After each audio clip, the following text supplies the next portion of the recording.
Der Morgens, ik reis hier in de naam van onze Herrn Jezus Christus. Dat du wird das alle ihr unternehmen, dass wir singen deuten.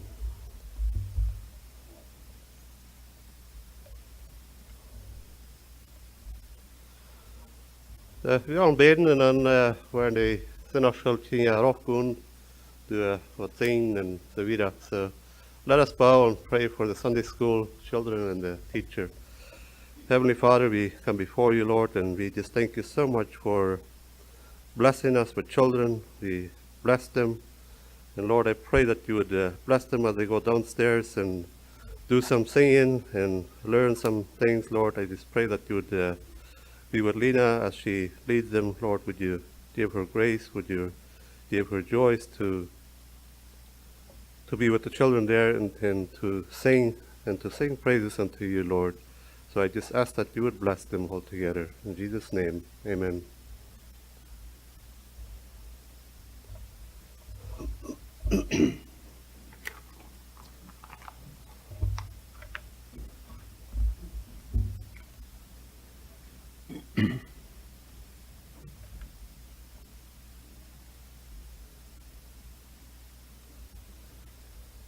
Okay, mijn titel van mijn boodschap van deze morgen is wat zullen Christen verbeden?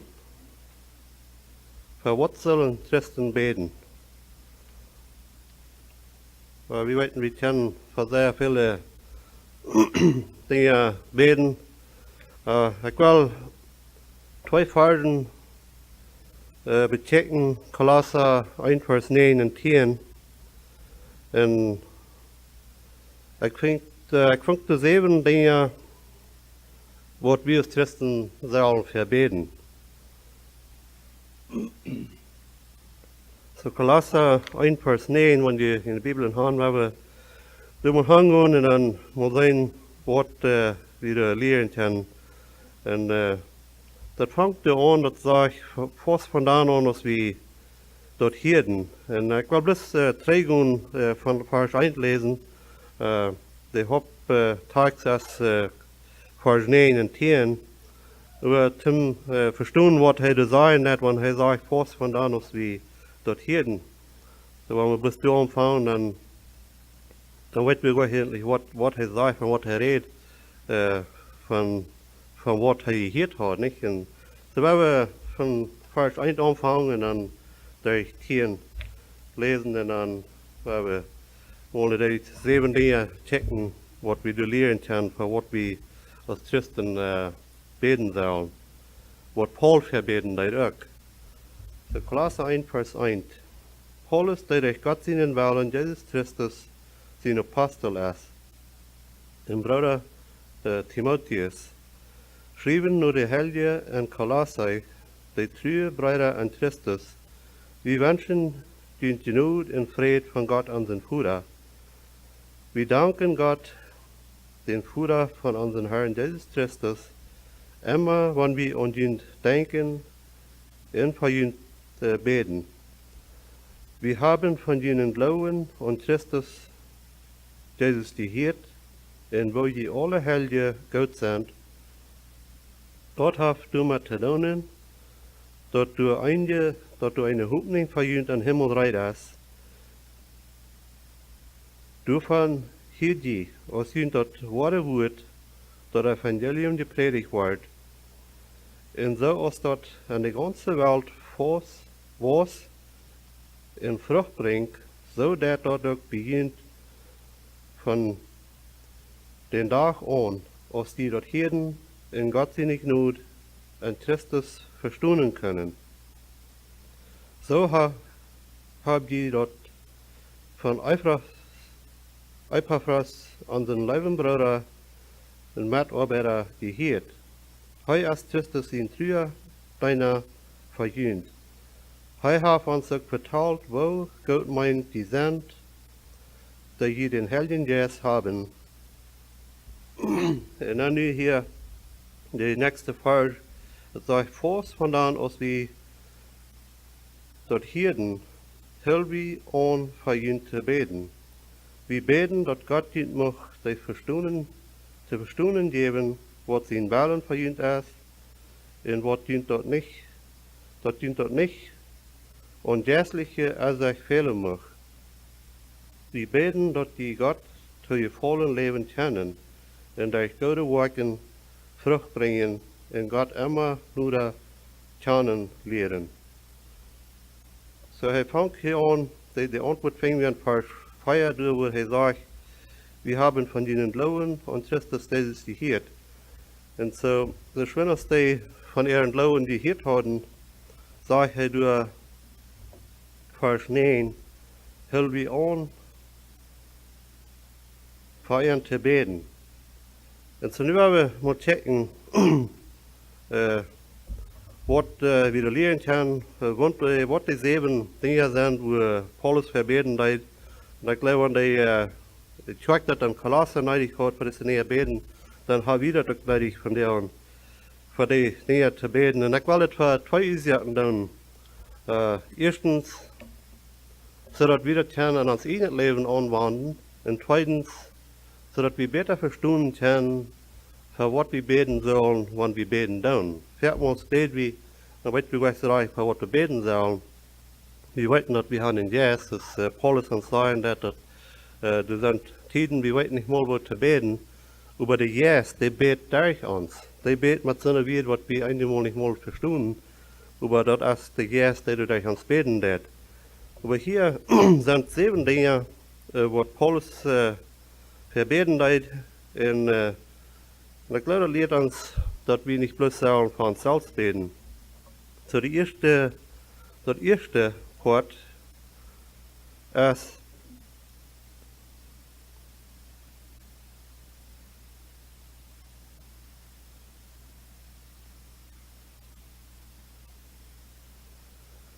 ich glaube, der letzte Wort durch eine Fahrer sagt, bet für alle, die du zu Gott sind, falsch hören.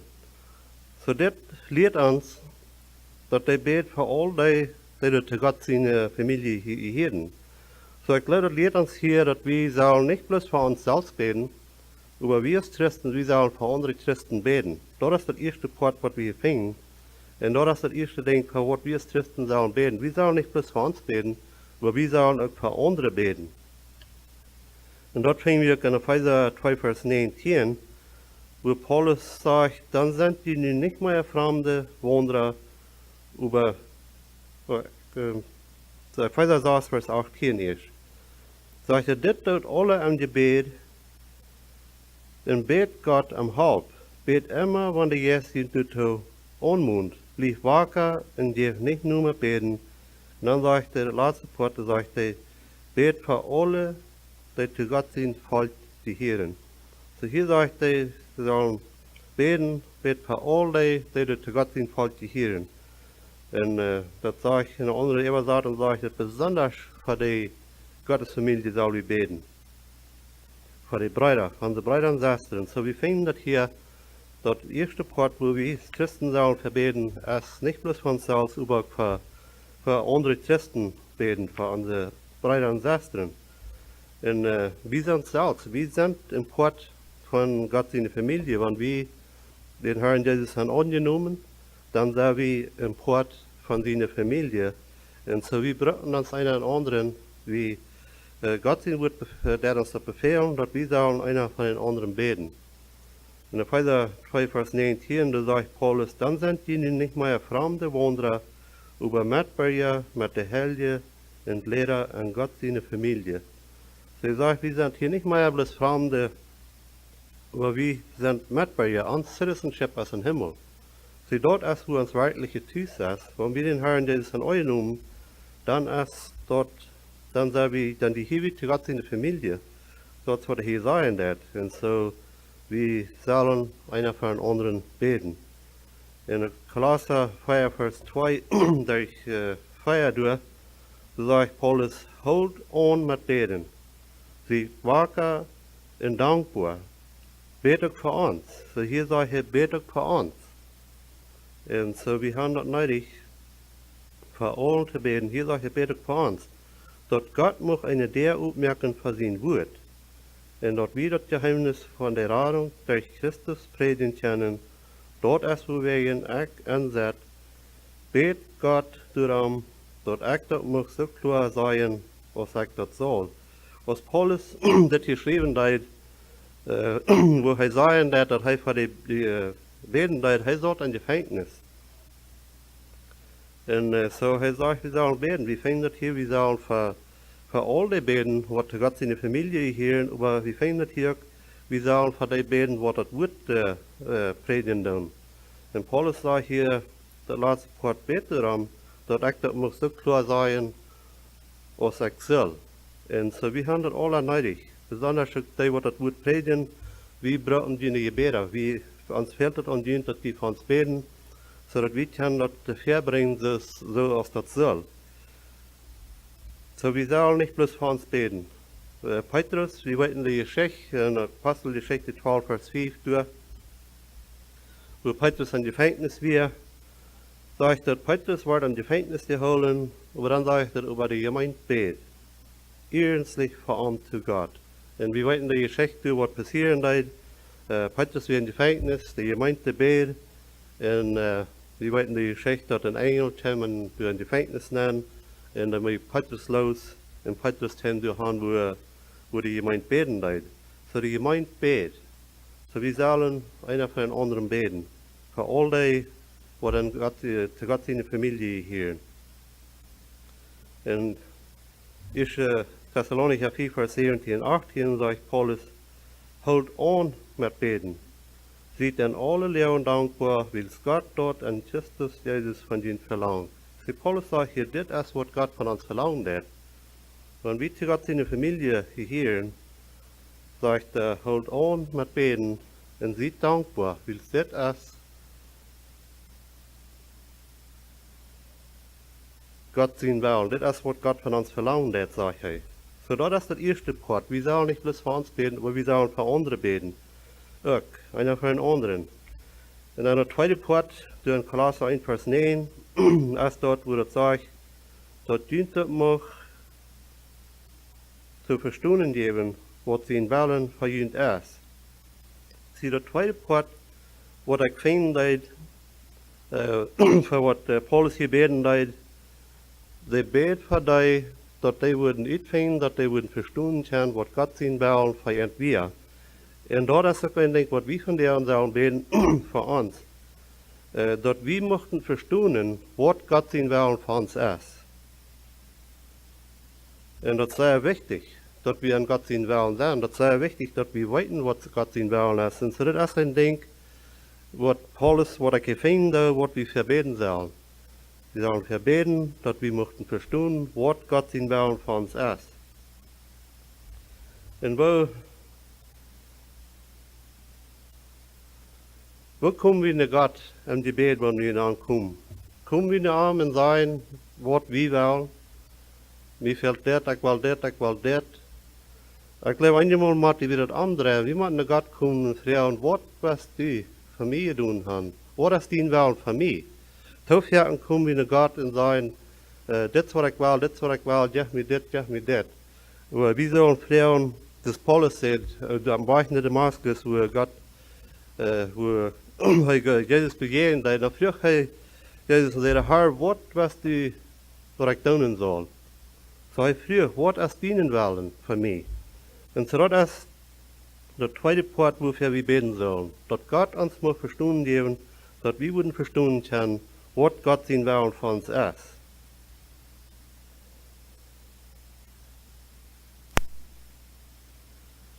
En viermals moet we leren in Psalm 37, Vers 7, da sagt hij, zie ruhig im Herrn en leer geduldig nu aan. En 1. Johannes 4, Vers 14 en 15, da sagt Johannes, en wir können uns sicher sein, dass hij uns hören wird, wenn wir am nu wat fragen, dat nu seinen Willen ist. So hij sagt, wir können uns sicher sein, dass hij uns hören wird, wenn wir am wat fragen, nu wat vragen wat aan zijn Willen is. En dan 15e vers zegt hij, en wenn wir weten dat hij ons hiert, wenn wir am wat vragen, dan weten we ook dat we dat hebben am wat we beten. En dit is vermals een beetje een kamp voor ons mensen. We hebben dat verlangen, we willen weten wat God zijn Willen voor ons is. En dan veert een vrouw, en je wil kan ik dat weten. Ik heb een vrouw gehad, de mensen vrouwen, wil kan ik dat weten wat God zijn wil van mij is. En ik denk, als we kennen dat iets van, dat God zijn woord lezen, wanneer we bekend zijn met God zijn woord, dan worden we meer en meer verstaan en meer weten wat God zijn wil van ons is. In 1 Korinther 16, Vers 8 en 9, so sagt Paulus, über ich war, was Pfingsten an der Feises blieben. Dann sagt er, du willst mir, als du eine der Uptigungen für eine versprechende Arbeit. So Gott dat viertens deren opmerken en deren toemerken voor ons. En ik geloof viertens, we zullen beten, dat God ons wat wijzen wat zijn wil van ons is. En viertens beten we.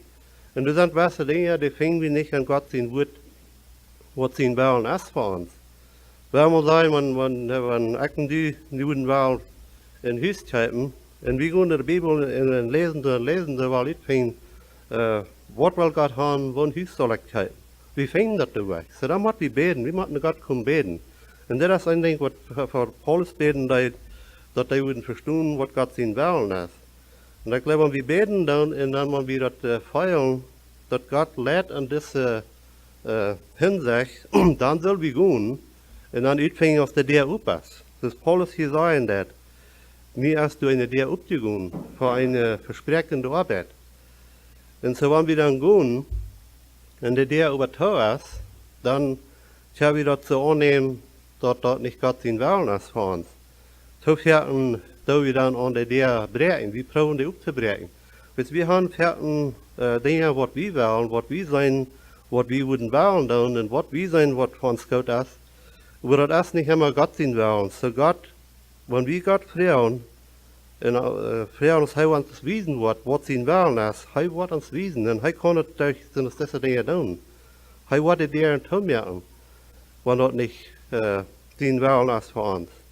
En dan wanneer we de nächste stad gaan en de der op is, maar dan hebben we weten dat het zijn willen is. Dus dat Johannes zei dat we weten dat. Want dat hij ons hier net, wanneer we hem vragen, nu wat zijn willen is, en wanneer we weten dat hij ons hier net, dan weten we ook dat we dat willen gaan, nu wat we vragen dan.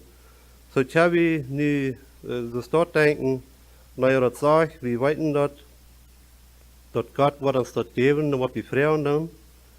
Niet immer kijken naar dat wat we vragen dan, maar wanneer God ons de der opmerken dat, naar dat wat we vragen dan weten we dat als God zijn willen was, en dan wordt hij ons dat geven. Aber wenn dort nicht sein Willen ist, dann wird er dir toemerken. So dort ist, wo wir können uitvinden, was Gott sein Willen ist für uns. Und zu beten. Gott beten und fragen, was er uns wird helfen zu verstehen, was sein Willen ist für uns.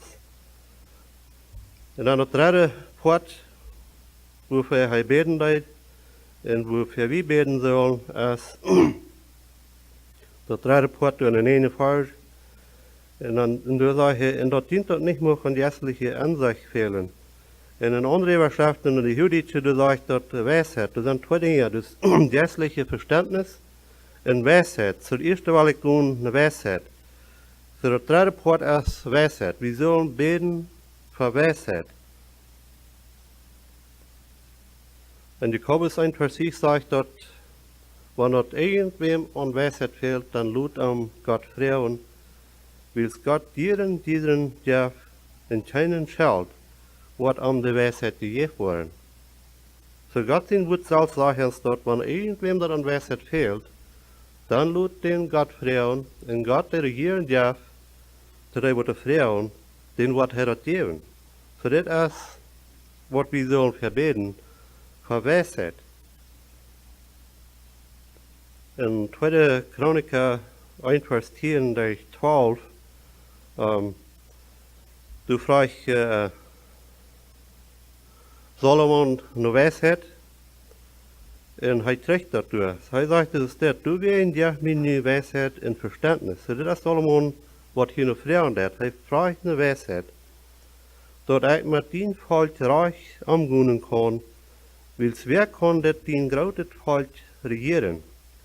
Dann sagt Gott zu Solomon, willst du dit am Sinn hast und nicht gebet hast am ein großes Vermögen über Anseinen oder am den Tod von deinen Feinden und am langen Leben für die, über am Weisheit und Verständnis gebet hast, mein Volk zu regieren, worüber ich die nicht gemerkt habe, du wären erst die Weisheit und Verständnis, die je. Sie Solomon früher nicht für sich selbst. Jakobus sagt uns, dass wir haben nicht, wenn wir Frauen nicht. Und wenn wir Frauen, dann Frauen wir sehr viel von selbst, sagt er. Sie Solomon das hier nicht für sich selbst fragen, wenn wir mit so einer Einstellung Gott Frauen haben Weisheit, dann wird er uns die geben. You know, Wissenschaft viel weiter als nicht Weisheit. Wir können Gott eine Weisheit fragen, hij geeft ons die über Weisheit kommt durch Erfahrung, wenn wir Dinge tun. Ja, wir sollen fragen, und wenn wir wollen in Stadt nehmen und Dinge tun, und das kommt auch durch Gott sein Wort lesen. Weisheit kriegen wir auch durch Gott sein Wort lesen. Gott beten, dass er uns was Weisheit geben zu verstehen.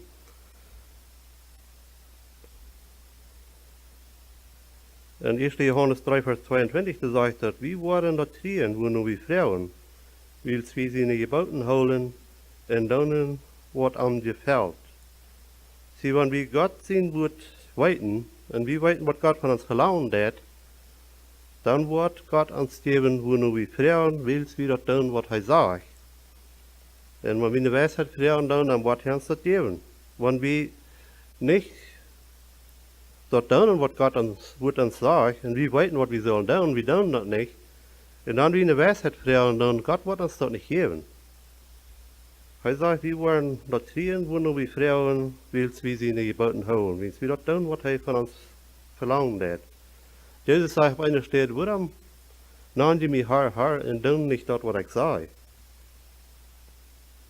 So das ist der dritte Part, wofür wir sollen beten, für Weisheit. Und dann der vierte Part ist für jährliche Ansicht, für jährliche Verständigkeit. Als der andere denkt, wie Paulus verbeten hat, und das sollen wir als Christen sollen verbeten, dass wir müssen jährliche Verständigkeit kriegen. Und das kommt auch durch Gott sein Wort lesen und durch den Heiligen Geist. Jährliche Verständnis, Verständigkeit kommt nicht von Menschenverstand her. 1. Korinther 2, Vers 14, so sagt Paulus, wer sich Gott seinen Geist nicht unterstellt hat, und mit seinem eigenen Verstand urteilen will, so sagt, wer sich Gott seinen Geist nicht unterstellt, wer sich Gott seinen Geist nicht handelt, und probt mit seinem eigenen Verstand zu verstehen, daher kann das nicht verstehen. Wir können nicht mit uns eigenen verstehen, Gott sein Wort verstehen, wenn Gott sein Wort erst geistlich und dann mit geistlich beurteilt. So du wir immer wieder proben, mit uns geistliche mit uns eigenen Verstand zu verstehen, sagt er, wo ihr das nicht verstehen können. Sagt er, was von Gott seinen Geist kommt, dort erst vor allem ansehen. Und er kann das nicht verstehen, das muss einfach mit der Haupt von den Heiligen Geist beurteilt werden. Sie dort braucht wir den Heiligen Geist zum dort verstehen. So jährliche Verständigkeit, dort erst, wofür wir beten sollen. Dort so Paulus steht für die Gemeinde in Kolosse, und wir haben das nötig, dafür zu beten, dass wir wollen zur jährlichen Verständigkeit kommen. 2. Petrus 3, Vers 18 sagt er, über was in Genug, in einer Erkenntnis an unseren Herrn und Heiland Jesus Christus, er sollte ihr in alle Ewigkeit haben. Sie sollen wachsen in Erkenntnis. Wij zijn nog redelijk met de boodschap van Gott sein Wort lesen. Und ich frage, als wir können so viel an Gott sein Wort lesen. Wir sind bekannt mit uns, als Pferden gesagt, dass wir können so viel in der Bibel lesen. Und Pferden wird gesagt, dass das uns verdrehen. Aber das gilt das Gegenteil von was die Bibel sagt. 2. Timotheus 3, wo Paulus zu Timotheus sagt, das sagt, das Wort kann uns weisen merken. Das wird uns nicht verdrehen, das Wort wird uns weisen merken. Und Petrus sagt hier, dass wir sollen wasen en toenemen aan de nood en aan erkenntnis en aan zijn Herrn. En zo dat is wofür we beten zullen, voor jährliche Verstummenheit. En jährliche Verstummenheit bewijst zich door aan wat we doen. Wenn we God zijn woord lezen en we doen wat God zijn woord zegt, dan weten we dat. Dat is jährliche Verstummenheit, dat bewijst zich door aan. Dus we lezen in Matthäus 8, vers 19 durch 21 door. Dat is wo Jesus van reden hat, dat we sollen uns nicht Schatz absammeln hier bei ihr über den Himmel, wo dat nicht wat verrastern oder wo die Stelle nicht bieten. Und so wenn wir dort tun, wenn wir das verstehen und tun, was Gott in Wort sagt, dann sammeln wir uns Schatz ab im Himmel. Dann sind wir nicht so sehr am zu tun, bloß uns hier in Schatz abzusammeln. Und der 21. Vers, Matthäus 8, 21 sagt er, willst du in Schatz erst, du wat in Hartog sein.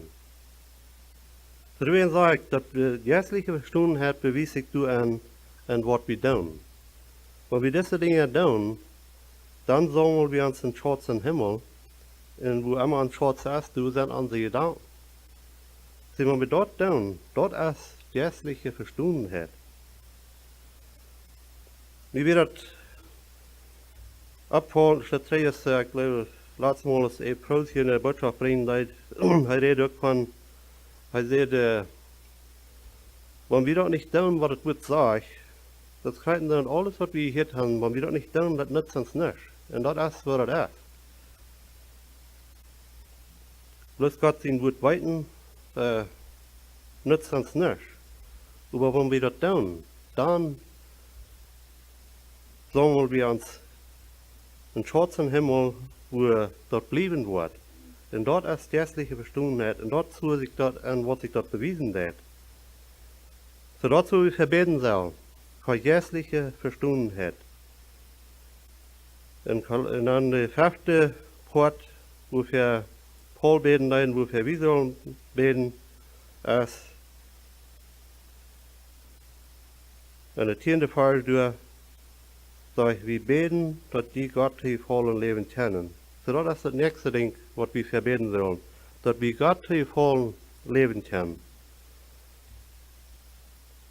In 1. Thessalonicher 4, Vers 1 sagt Paulus, wieder Brüder, die haben von uns gehört, wo je Gott hier vollen Leben sollen, so als die das auch tun, nu frau wie jent, und merken jent im Herrn, an den Herrn Jesus Mut, dass die durch noch einmal toenehmen. So das ist, wofür wir beten sollen, dass wir kann Gott in die vollen Leben, auch so dass wir das wert sind, dass sie die wert sind. Wir wissen, dass Jesus sagt, auf einer steht, dass wenn wir nicht willens sind, Vater oder Mutter zu verlassen, dann sind wir dort nicht wert, das sie zu sein. So Gott hier vollen ist, dass wir uns ganz Hand geben, und weil uns dann gehen zu lassen, was immer das mag sein, dann haben wir am in die vollen Leben. Und das ist, was Paulus hier gesagt hat, zu den Thessalonicher, sagt er, je tun das, aber sagt er, ich will nicht Mut merken, dass je dann noch immer mehr toenehmen tun. So dort ist das 5. Part, wofür wir beten sollen, so dass wir können Gott hier vollen Leben. Und das 6. Part ist, in der Vers 10 durch, wo das sagt, in der gute Werken Frucht bringen. So wir sollen dafür beten, dass wir können Frucht bringen mit unseren guten Werken. Gute Werken sind sehr wichtig. Wir werden nicht geraten durch gute Werken, aber gute Werken sind sehr wichtig. Wir bringen Frucht mit guten Werken. Und das ist ein Ding, was wir hier finden, wofür wir beten sollen, dass wir können Frucht bringen mit unseren guten Werken. In Epheser 2, Vers 10, wir wissen, dass du sagst, dass Gott hat uns geraten, tun gute Werken tun. Nicht durch Werken, aber tun gute Werken tun. Epheser 2, Vers 10, sagt er, dass wir mit Christus Jesus verbunden sind, hat Gott uns nie geschaffen en an einen Stand versaat, dat wir Gott tun kennen. Nu soll wir auch tun leben. Hij sagt, hij heeft ons aan einen Verstand versaat, dat wir kennen Gott tun. So wir kennen Gott tun, wir kennen nicht vergeben, wie kann nicht. Hij sagt, hij heeft ons aan einen Stand versaat, dat wir kennen Gott tun. So hij heeft ons dit geraad, dat wir sollen Gott tun. Dus dat bringt Gott eer. Dat bringen wir am Frucht. Hebräer 13, Vers 16, du sagst, dat vergeet nicht Gott te doen en andere methelpen. Dat zijn Opfer. Hij zegt, dat zeg hier, dat zijn Opfer. Wir sollen nicht vergeten, Gott te doen en andere methelpen, zeg dat zijn Opfer, en dan het laatste part zeggen, die Gott gefallen. So dit is wat Gott gefallen deed, wanneer wir am Frucht bringen. En dit zijn Opfer, wat wir zu Gott bringen. Gute Worten. So dit is wofür wir beten sollen. Johannes 15, Vers 8 sagt Jesus, mein Vater, wat doet er geëerd, want die veel Frucht bringen, en meine gingen worden. Sie wir verstehen dat wir sollen toenemen. En die Jesus waren, dat is een leerling. Dat is eindelijk waarheid geboren worden. Jezus heeft een bevel in Matthäus 28, hij verloten dat, hij zei, goed in de wereld in de ganze wereld, en leert hij, en tauft hij, en merkt hij te leerlingen.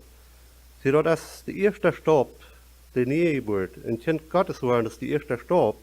Aber dann ist dann Arbeit, dann soll wir wachsen, dann soll wir ein Lehrling werden, dann soll wir lernen, wachsen und tonehmen. Und so sagt hier, mein Bruder, was du da geirrt, wenn die viel Frucht bringen. Und wir bringen Frucht mit Gott Wort. In Philippa 1, Vers 11, du sagst, dass dein Leben wird voll sein, mit Rechtet in Gott tun, dort durch Jesus Christus kämpft. En doordat wat God die eet in die loof. So waar hij zegt, doordat Gott tonen, wat God die eet in die loof. So we zullen dafür beten, dat we kunnen Gott tonen en Frucht brengen. En dan het laatste, dat zevende part, is in vers 10 door, Kolosser 1 vers 10, wo het zegt, in God immer nur kan leert. So wir sollen dafür beten, dass wir Gott, Jesus immer besser würden kennenlernen. Und dort ist, besonders wenn wir in Gott den Wort lesen, dort wird gesagt, wir können nicht so viel in der Bibel lesen, das ein Design. Because dort, wo wir Gott kennenlernen, dort, wo wir Jesus kennenlernen, an sein Wort. Je mehr wir an Gott sein Wort lernen, lesen dann, studieren dann, je besser lernen wir am Kennen. Jesus zei een Satz zu den Schriftgelehrten und Pharisäern. Er sagt hier, die meinen, das ewige Leben zu haben, an das Wort, die siegen an der Schrift, wenn sie meinen, das ewige Leben zu haben, dann sagt er, in der Schrift der erste, der du von mir redest. Du findest das ewige Leben bin. So die Schrift ist, was von mir redet. In Johannes 17, Vers 3, du sagst das eigentlich, das ewige Leben ist, Gott kennenlernen. So das ist, wofür wir beten sollen. Das ist, wo Paulus verbeten hat für die Kirche dann. Dass sie würden Gott immer nur kennenlernen. Johannes 17, Vers 3. Das ewige Leben ist das, dass sei die, den einzigen wahren Gott in Jesus Christus, den du geschickt hast, kennenlernen. 1. Johannes 2, Vers 3. Da sagt, wenn wir Gott seine Geboten holen, können wir dadurch weiten, dort wir am Kennen. So, wenn wir Gott sein Wort lesen und tun, was er sagt, dann sagt er, dann können wir weiten, dass wir Gott kennen. Wer du sagst, dass er Gott kennt, und über nicht seine Geboten hält, ist ein Lügner, und der Wahrheit ist nicht ein Arm. Sie Gott kennen, wenn wir Gott kennen, dann wollen wir in Verlangen haben, dort zu tun, was sein Wort uns sagen wird. Das ist ganz klar.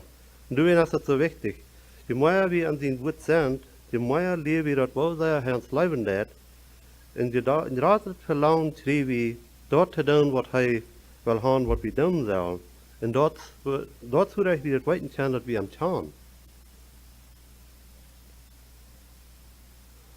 De vijfde vers, 1 Johannes 2 vers 5. Wer aber Gott sein Wort nu jet, der beleeft ganz werkelijk wo Gott ons is. Dadurch sei wir, dat wir am ongeheren. Wer du bekannt in Christus zu sein, soll auch so leben, als Christus gelebt hat. En dat is wo wir das finden. En durch Gott sein Wort lesen, finden wir dort, wo Jesus gelebt hat. En dort ja uns das Verlangen, auch so zu leben, was hij is. En om immer beter kennen zu lernen, en immer doller so werden als hij. Wir werden ziemlich so werden, kriegt so werden als hij is, solange wir hier auf diese Erde sind, aber wir sollen nur streben. Wir sollen Wassen nehmen, wir sollen nur streben. Um immer beter kennenlernen und immer doller so werden, was hij is. Und das sagt, dass wenn hij kommen wird, dann wo wir so sein, als hij is. Dann wo wir am so sein, als hij is, und dann wo wir so sein, als hij is. Aber nu sollen wir nur streben, dass wir am immer beter kennen werden. Und das hat Paulus verbeten leid. Und das hat wir auch verbeten sollen. Das ist das zevende Ding, was ich denke, was wir als Christen verbeten sollen. Ich glaube, die meisten Christen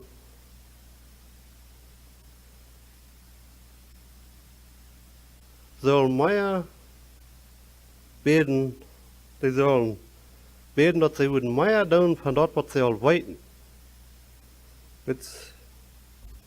Wir weiten für einen Teil Dinge, aber wie viel von den Dingen tun wir, was wir weiten? Ich glaube, wir sollen mehr beten, dass wir würden mehr von den Dingen tun, was wir all weiten. Wenn wir die Dinge tun, was wir weiten, dann wird Gott uns geben, dann wird er uns wiedernehmen. Aber wenn wir weiten, was Gott sein Wort sagt, und wir weiten, was wir zu tun haben, wir tun das nicht. Und dann früher eine Weisheit, oder dann wollen Gott wieder kennenlernen, das ist bloß nicht, was er schafft. So wir sollen dafür beten, dass wir immer besser würden kennenlernen, und dafür beten, dass wir würden mehr von dort tun, was wir weiten.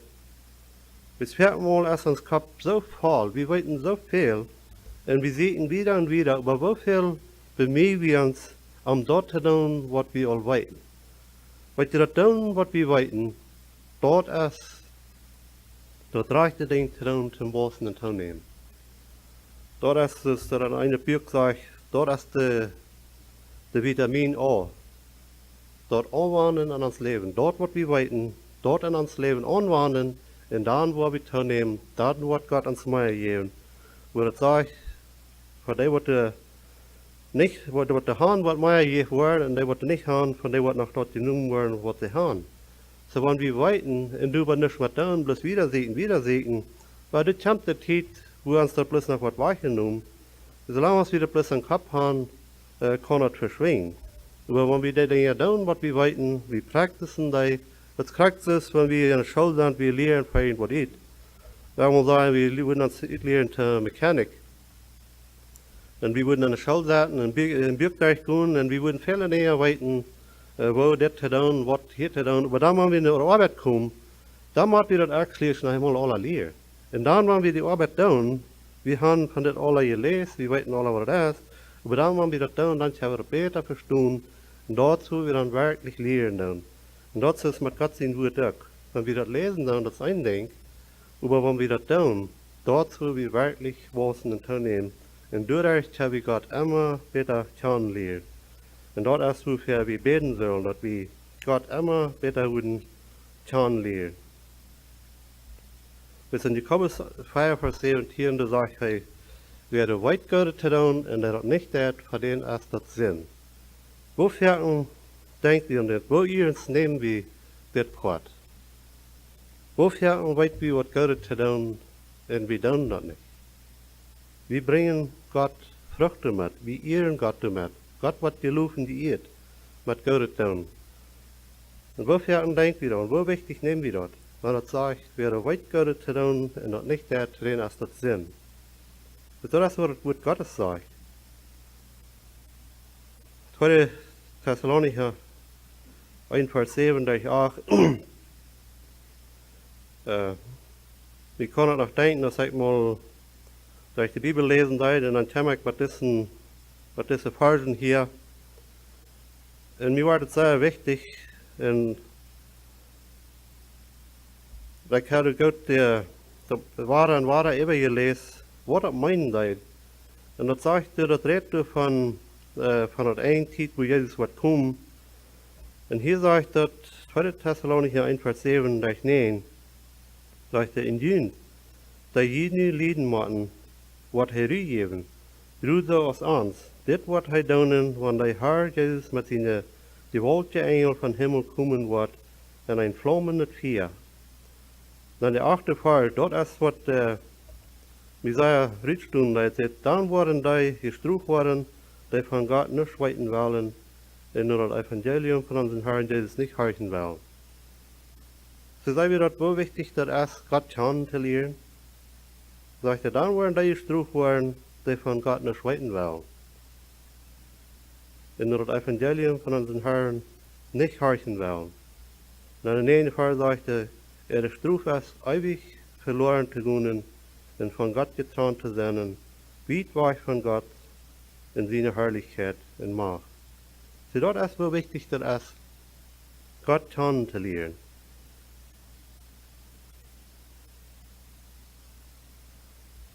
So das sind die 7 Dinge, die ich finde, wofür wir beten sollen. Und wenn wir die wahrnehmen und das gleich sagen, die 3 Dinge, die ich tun zum tun wir in das nächste Jahr erstens Gott sein Wort lesen, durch Gott sein Wort lesen. Und zweitens nur kommen, uns später kennenlernen. Und drittens, dass wir eine bessere Salz in das Licht sind für diese Welt. Und wenn wir das tun, dann brauchen wir alles hier besser. Dann brauchen wir, müssen wir beten, dass wir ein besseres Licht sein, das Salz sein, was wir hier sollen sein. Und Gott besser kennenlernen. So, wenn wir das wahrnehmen, und wir die werden in uns Leben anwenden, Dinge, dann wollen wir erfahren, wo Gott uns sehen wird, in Gott, wo wir wollen wiederkommen. So, wenn wir zum Schluss noch beten.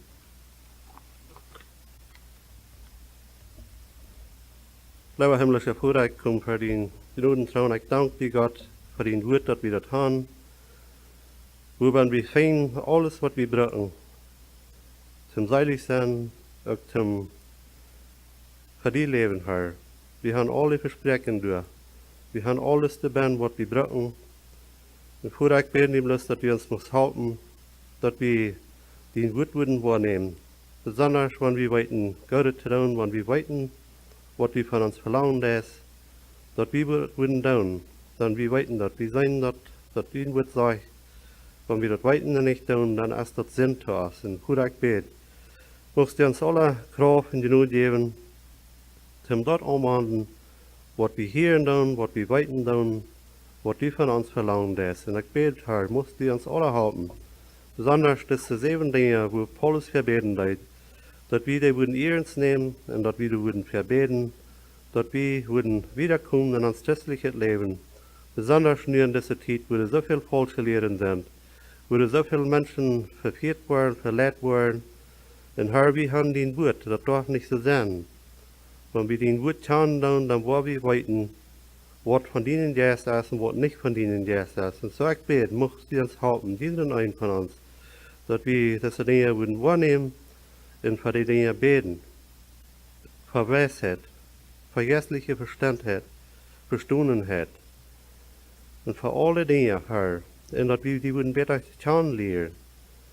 Und dass wir die zum Gefallen leben. Und dass wir gute Worte tun. Herr, help uns, all diese Dinge zu tun. Und help uns, nicht nur zu geben an Gebet. Wenn wir nicht kurz die Results sein tun, help uns, geduldig zu sein. Musst du uns alle helfen. Herr, ich bete, dass du musst ihn gut segnen, musst du das an die Worten anschließen und darauf noch viel Frucht bringen. In Jesus' Namen. Amen.